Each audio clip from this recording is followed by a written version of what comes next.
All right. And then, those of you that didn't know, this is called garlic. And Gilroy is the garlic capital of the world. Now, it's no big secret, the Italians, we call it the Italian perfume. So you take and do a little like this. And that, if you're married, your wife's going to go crazy. If you're single, it's called oftentimes Lonely Nights. So we're going to take and add some, a little bit of garlic here.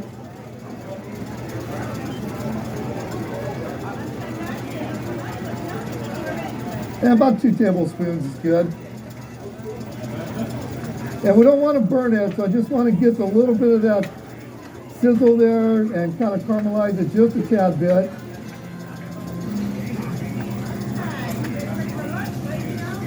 That's good. And Jock, I think you were there. I actually, I can't remember. I think it was first place at the West Coast Chipino cook-off. Chef Paul Lee and I cooked it there and had a great time. So I'm going to add now a little bit of clam juice. Yeah, what we're doing is building our sauce right now. So we add a little clam juice. And by the way, clam juice is readily available at the grocery store. You can get clam juice. And we're going to add, oh, can't forget this, add some white wine to it. In case you didn't know, Monterey County is the largest producers of Chardonnay in the United States. So make sure you drink local Chardonnay. And I'm going to put about a half a cup. Make sure you save some for the chef, right? So. We've got some good wine, chef, right? Some of the dinner. Yeah, yeah. Again, we're building our sauce. It smells delicious. Okay, and this here, I'm going to take out a little more clam juice now.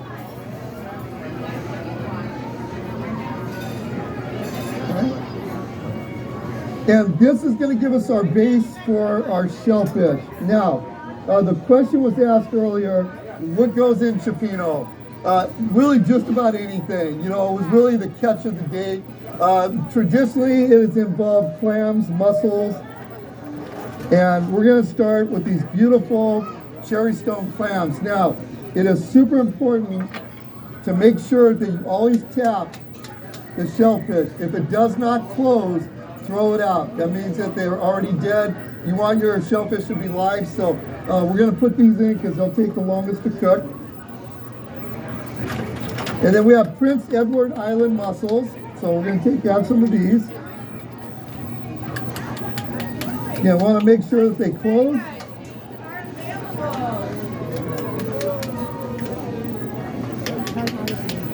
Okay. So this one doesn't close, so we don't put that one in. All right, looks good. Okay. All right, and then we're going to add some base scallops. These are the little ones. You can find these pretty rarely available in the grocery stores. And we're going to add a little bit of salmon. And we just want to kind of cut it in chunks. Yeah, beautiful salmon. That looks great. It adds a lot of color to the dish. Okay, and I also have some fresh Alaskan halibut, and I marinated this a little bit in olive oil and a little bit of Old Bay seasoning. I love Old Bay, just a little, not much. You're gonna cut that into chunks.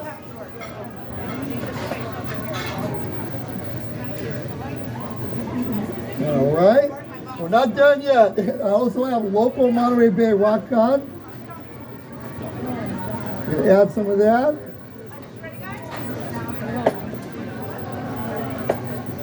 All right. Again, we're just kind of building. I know they're trying to take away our gas stoves. Lord have mercy, I'll tell you. We love induction cooking, but we like our gas cooking, right? It gives us more heat. Cooks a little bit quicker. And then we're going to take and add some jumbo shrimp. So these are 16-20 to a pound. And when you see that 16-20 CT, that means 16-20 to a pound. So that way you can determine how much you need for that particular recipe that you're doing. Okay. As high as heat as it goes right now, so we'll be patient and continue on our journey here. And the Dungeness crab, I actually already cooked this, so it definitely is a little bit quicker to be able to prepare it when you have it already cooked, because otherwise it'll take a lot longer. So we're going to hold tight on that for just a minute. Any questions? Guys have any questions? Yes. This one feeds about 8 people that is there, so just cut it in half to the portion that you want to use it for. Yeah. Wendy? So when you talk about shrimp, what are the very large and the very small? The numbers? They have shrimp that are called 4 to 6 to a pound, almost a quarter pound each, really, really jumbo. And then you get the smaller ones on there that are generally 50 to 60 to a pound. So it really depends on what recipe that you're using. And the little ones. What does the word cioppino mean? In Italian, zuppa di pesca means seafood stew. So, yeah. Okay, so this is a good time we're going to take and add this. And I think I'm going to use this for presentation as well. So we're going to put this in. Okay, we got that up on high, as quick as it'll go. And then now you're going to take and add marinara sauce. So you can pick your favorite marinara sauce with this, and you're just going to add that right over because it is a rich seafood stew. So I'll put that right in. I got just a little bit of clam juice left. I'm going to add that. I want that sauce. Okay. And that'll kind of cook up. See the seafood starting to cook nicely. And see the color of that sauce? That's what you want. That's really that beautiful color. What color is it? All right. I should get up, but Okay, so we're gonna let that cook. It is cooking as high as it can go. I apologize for the slowness of that, but that's the best we can do. And any questions I can answer? Yes. What other spices you can add? You know, I wouldn't add a lot of spice to it because the marinara sauce with the clam juice has a little saltiness. You're gonna get the mussels, the clam juice, the crab, the fish. So you really don't need to add anything to it because if you like it spicy, you can add a little bit of spicy, but otherwise it really should have just a great flavor. Some people do serve it over pasta. If you want to do it over pasta, that is something that is done.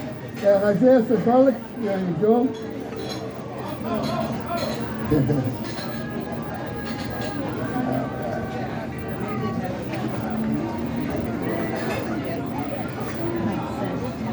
Chef Jacques, how you doing? I'm doing great. Good. All right. Again, our president of the American Culinary Federation of Chefs, Chef Jacques Wilson. We are the largest chefs organization in the United States.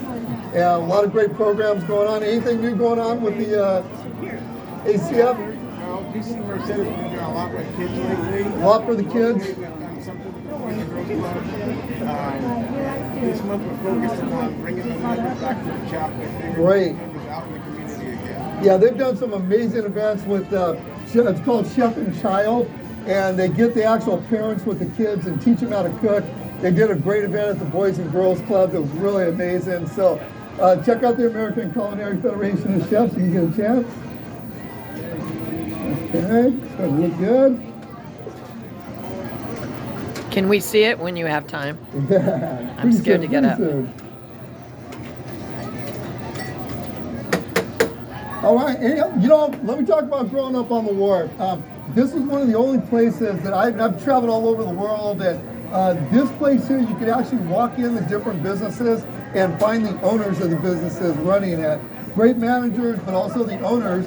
And I right here at Chris's Fishing Trip, they taught me as a little kid how to fish. So I didn't know how to fish, and they taught me how to fish and took me out fishing, and really it was a pretty neat experience. The Carousel Candies is a family of chocolatiers. They make fresh candies. They've been on the wharf for, I think, over 60 years. They've been featured on the History Channel.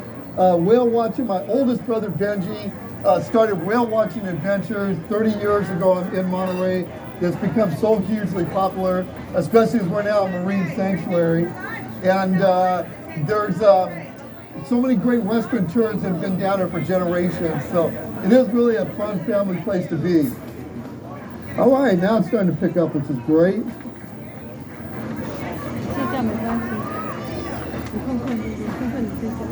All right, mussels are open. Fish is almost cooked down there, so a few more minutes there. Hey Lorraine, how you doing next door here at Cab House? Cab Louis, doing good? All right. You'll see Lorraine next door here at, you guys do breakfast, right? At the Whalefest? Okay, cool. 8 to 11. She's all right. often on Sundays with Sinatra. Oh, that's right. We have a news show. Radio show. Thank you. Called Sundays with Sinatra. It really is an amazing 2 hours in the morning from 10 to 12, I think. On Sundays. On Sundays, and great music. 8 to... Oh, Yeah. 2 hours live here at the grotto. And so I know I've heard your voice on that a few But times. who else is on the air? You are. Well, they give me a John. I love it. Famous chef. Where the fish is freshest or something? What do you You say? know what? I always say fish is fresher at Fisherman's Wharf because, we know how to do it. Okay, I think the clams are going to take a little bit longer to cook, so I'm going to take and just plate up what I have at the moment here. So we'll get started with that. I definitely want to thank all of you for coming out today to Whalefest and listening to me for a few minutes. Beautiful. All right. Yes. We have the mussels opened up.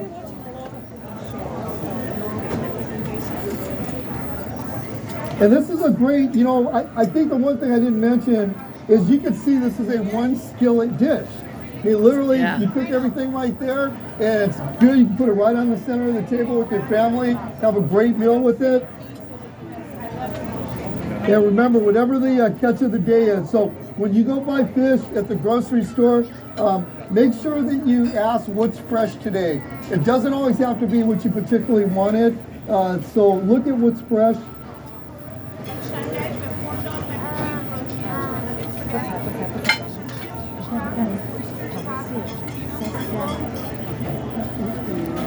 Good show. So, Tene, Yes. do they have it already made up when you come to the restaurant and order it? Yeah, well, it cooks a lot quicker. This is a slower cooking method, but a lot of the restaurants, they do have gas, so it cooks much quicker. And, you definitely want to have that nice Chardonnay wine with it because it goes lovely. Okay, we're just kind of plating up. We'll clean up in a minute. How do you know when it's done, Tene? You'll see the clams and the mussels will open up, and the clams these are a little bit bigger than normal, so we usually use a little bit smaller size, but that's what they sent me for today. So it takes about 20 minutes to cook generally once you get everything in the pot. Is the recipe you have here the same as what you made? It is the same. What I'm making right now is what you're going to get inside here. Okay, and I'm going to do something that chefs do that when we cook a lot quicker than this. I'm going to pour some of that sauce right in there. Beautiful. Okay, that's what we want to see. Okay. Yes, yeah. All right, we're going to have a little bit of garnish here. A little flat leaf parsley. That's how you do it, Chef Tene. Yes, sir. Thank you. We have a little bit of lemon garnish here for you. And then a little bit of parsley. We call this attitude on the plate. We just do a little bit around the side. Okay, and here you go, zuppa da pesca, Cioppino, Italian style, originated here on the Central Coast. Hope you'll try it at one of these great restaurants on the wharf. We're so honored to have you down here as part of the history and heritage of Fisherman's Wharf and Whalefest. And once again, I do have some recipes available for you up here. Thank you for making me lunch, Tene. Yes, Thank you. So, I used to be able to do